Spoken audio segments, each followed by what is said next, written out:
ఇక మహబూబ్ నగర్ జిల్లాలో యూరియా కోసం రైతులు పడరాని పాట్లు పడుతున్నారు.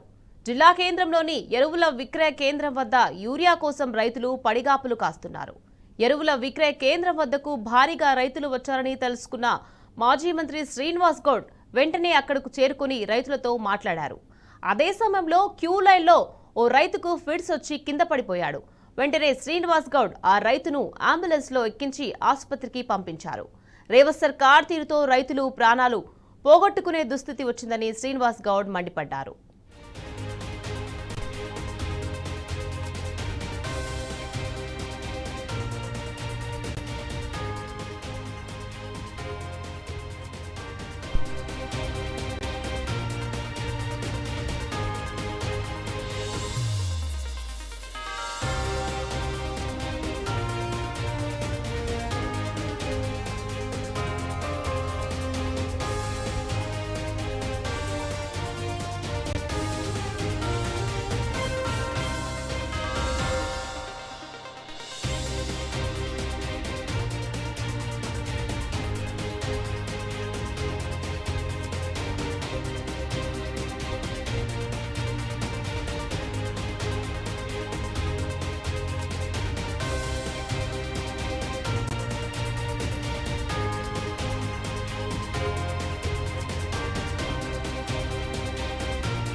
మహబూబ్ నగర్ జిల్లాలో యూరియా కోసం రైతులు పడరాని పాట్లు పడుతున్నారు.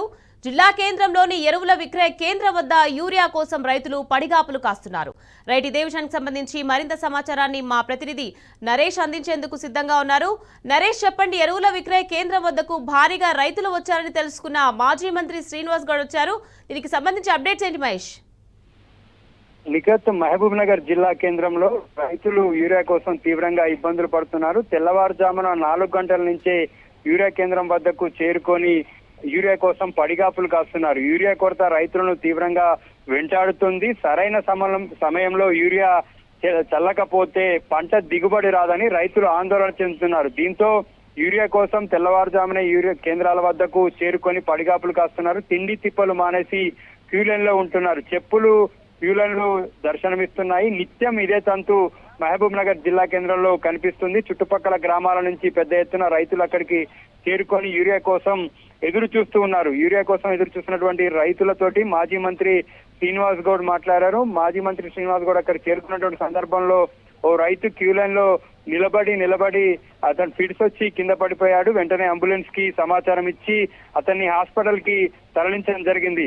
ఉమ్మడి మహబూబ్ నగర్ జిల్లా వ్యాప్తంగా కూడా ఇదే పరిస్థితులు నెలకొన్నాయి. నిత్యం రైతులు యూరియా కోసం ఎదురు చూస్తూ ఉన్నారు.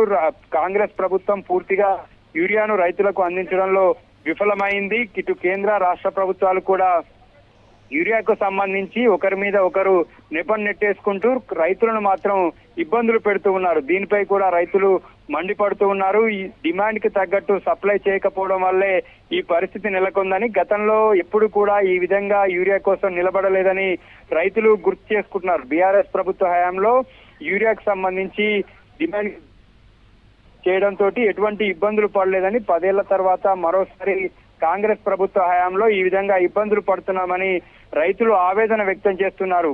గత 15-20 రోజులు ఇక్కడ రైతులు యూరియా కోసం ఇబ్బంది పడుతున్నప్పటికీ కూడా స్థానికంగా ఉన్నటువంటి ప్రజాప్రతినిధులు ఎవరు కూడా అటువైపు కన్నెత్తి చూడడం లేదు. కనీసం యూరియాకి సంబంధించి సప్లై ఏ విధంగా ఉందనే దాని మీద సమీక్షలు కూడా చేయడం లేదు. మహబూబ్ నగర్ కి సంబంధించి నియోజకవర్గం హన్వాడలో కూడా మాజీ మంత్రి శ్రీనివాస్ గౌడ్ ఈ పిఎస్సిఎస్ వద్దకు చేరుకున్నారు. ఇక్కడ కూడా రైతులతోని ఆయన మాట్లాడారు. రైతులు ఆయనతోటి గోడు వెళ్ళబోసుకున్నారు.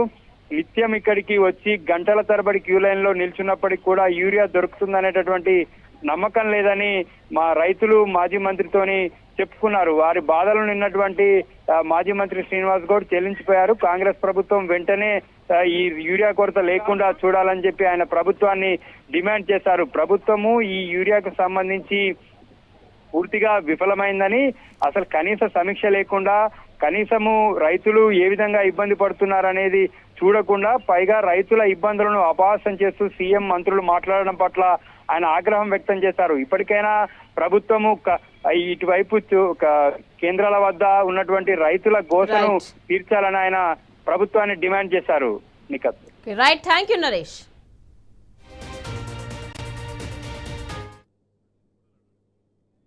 కాంగ్రెస్ ప్రభుత్వంలో అందరికి కష్టాలు. ఇవాళ రాష్ట్రం మొత్తం కూడా అల్లాడుతున్నారు. ఇవాళ రైతులు మొత్తం ఈయన వండించకపోతే రైతు వండించకపోతే మనం తిండి లేక సస్తారు జనం.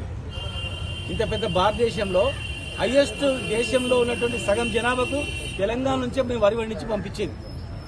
23వ స్థానం నుంచి దేశంలో నెంబర్ 1 స్థానానికి కేసీఆర్ గారు తెచ్చిండు. నీళ్లు ఇచ్చిండు, కరెంట్ ఇచ్చిండు, పిండి సంచులు ఇచ్చిండు, రైతు వేదికలు కట్టించిండు, ఒడ్లు కొన్నాడు. పూర్తి భయంకరమైన కరోనాలో కూడా ఒడ్లు కొనుక్కొని బ్యాంక్ అకౌంట్లో వేసిండు. పిండి సంచుల గురించి ఎప్పుడు ఆలోచన చేయలేదు మా రైతులు. ఆంధ్రప్రదేశ్ ప్రభుత్వంలో ఈ పరిస్థితి ఉండే. ఇవాళ మళ్ళీ ఆంధ్రప్రదేశ్లో ఉన్నటువంటి పరిస్థితి పునరావృతమైంది. ఉన్నమాట అంటే ఉరికి పడతారు. ఉన్నమాట అంటే ఇప్పుడు రాండి ఊర్లలో తిరగండి. వీళ్ళు కొరత ఉందని ఒక మంత్రి మాట్లాడతారు, బాధ్యత లేకుండా మాట్లాడతాడు. బీఆర్ఎస్ వాళ్ళు పంపిస్తారు, రాజకీయం చేస్తారు, బదనాం చేస్తున్నారు. మీరు తిరగండి, ఇలా దగ్గర అడగండి వాళ్ళ ఆవేదన. ఇంత వయసులో ఈయన 3 రోజుల నుంచి కావులు కాస్తున్నాడు. ఈ వయసులో ఆయన కావులు కాస్తున్నాడు. ఆయన రాత్రి ఇక్కడే వండుకొని చలికి ఫిక్స్ వచ్చింది. ఆయన చనిపోతే ఎవరు బాధ్యులు అవుతారు? ఇష్టానుసారంగా నోరు ఉంది కదా, అధికారం ఉంది కదా అని మాట్లాడితే సరిపోదు. రామగుండంలో ఫ్యాక్టరీ ఖరాబ్ అయిందంట. మరి వర్షాలు పడుతున్నాయి, సీజన్ వస్తుంది, వరి పంటలు ఉన్నాయి. ఆ ఫ్యాక్టరీ బాగుందా లేదా అని పర్యవేక్షించిండ్రా? ఎవడన్నా చూసిండ్రా? నడుస్తుందా లేదు? ఇప్పుడు బంద్ అయిన తర్వాత దాన్ని నిన్న సెక్రటరీ పిలిపించారు. రేపు రిపేర్ చేస్తారంట, 10 రోజులు అవుతుందంట. 10 రోజుల తర్వాత యూరియా స్టార్ట్ అవుతుందంట. అప్పటి వరకు మరి ఎక్కడుంది వాళ్ళ? సరైన సమయంలో యూరియా చల్లితేనే పంటలు పండుతాయి. ఏ సీజన్లో నాటు ఏంగానే చల్లుతారు. అవగాహన లేకుండా మీరు ఇష్టానుసారంగా వ్యవహరిస్తే ఎవరు బాధ్యులు కావాలా? ఒక్క ఓటేసిన పాపానికి ఇన్ని కష్టాలు వీళ్ళకు. పొద్దుగా లేస్తే రాత్రి వరకు అవి పండిన పంట గిట్టుబాటు ధర కూడా రాదు. మళ్ళా దయచేసి వెంటనే నష్టం మొత్తం పరిహారం చెల్లించాలి. యూరియా మీరు ప్రభుత్వం నుంచి ఫ్రీగా ఇవ్వాలా, ఉచితంగా ఇవ్వాలా. మీరు చేసిన తప్పు పనుకి ఉచితంగా యూరియా సరఫరా చేయాలా. ఎన్ని ఎకరాలు నాటేసిండ్రు అనేది మీ వ్యవసాయ శాఖ అధికారుల దగ్గర లెక్క ఉంది.